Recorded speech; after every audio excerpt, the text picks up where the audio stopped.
ইন্নাল হামদুলিল্লাহ ওয়াসসালাতু ওয়াসসালামু আলা রাসূলিল্লাহ আম্মা বা'দ। প্রিয় ভাইরা, আজ আমি সহিহ নিয়ত সম্পর্কে কিছু আয়াত ও হাদিস উল্লেখ করব। আল্লাহ তাআলা পবিত্র কালামুল্লাহতে ইরশাদ করেন, ওমা উমিরু ইল্লা লিয়াবুদুল্লাহ মুখলিসিনা লাহুদ্দিন হুনাফাআ ওয়া ইউকিমুস সালাতা ওয়া ইউতুজ যাকাতা ওয়া যালিকা দীনুল কাইয়্যিমা। তাদেরকে এছাড়াও অন্য হুকুম দেওয়া হয়নি যে তারা যেন দিনকে আল্লাহর জন্য খালেস করে, একমুখী হয়ে আল্লাহর দাসত্ব করে এবং নামাজ কায়েম করে ও যাকাত আদায় করে। এটাই সঠিক মজবুত দিন। সূরা বাইয়িনা আয়াত নম্বর 5। আল্লাহ তাআলা অন্য জায়গায় ইরশাদ করেন, মান কানা ইউরিদু হারসাল আখিরাতি নাজিদ লাহু ফি হারসিহি ওয়া মান কানা ইউরিদু হারসাদ দুনিয়া নু'তিহি মিনহা ওয়া মা লাহু ফিল আখিরাতি মিন নাসীব। যারা আখিরাতের শ্বাসের জমি চায়, আমি তার কৃষি ভূমি বাড়িয়ে দিই, আর যারা দুনিয়ার ক্ষেত ফসল চায় তাকে দুনিয়া থেকেই কিছু দিয়ে থাকি, কিন্তু আখিরাতে তার কোনো হিস্সা নেই। সূরা শুরা আয়াত নম্বর 20। আল্লাহ তাআলা অন্য জায়গায় ইরশাদ করেন, ওয়ামিনান নাসি মান ইয়াশতারি নাফসাহু ইবতিগাআ মারদাতিল্লাহি আল্লাহু রাউফুন বিল ইবাদ।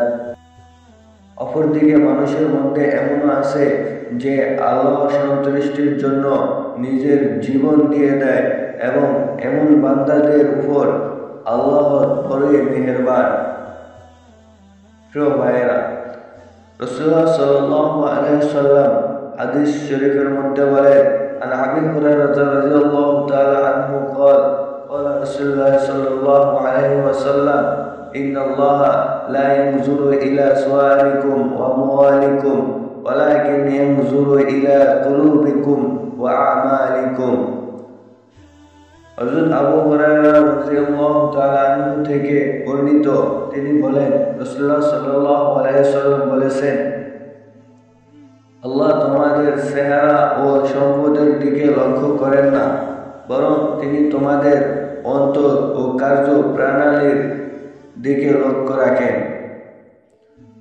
রাসূলুল্লাহ সাল্লাল্লাহু আলাইহি ওয়াসাল্লাম অন্য হাদিসে বলেন, عن عمر بن الخطاب رضي الله تعالى عنه قال سمعت رسول الله صلى الله عليه وسلم يقول إنما الأعمال بالنيات وإنما لكل امرئ ما نوى فمن كانت هجرته إلى الدنيا يصيبها أو إلى امرأة ينكحها فهجرته إلى ما هاجر إليه।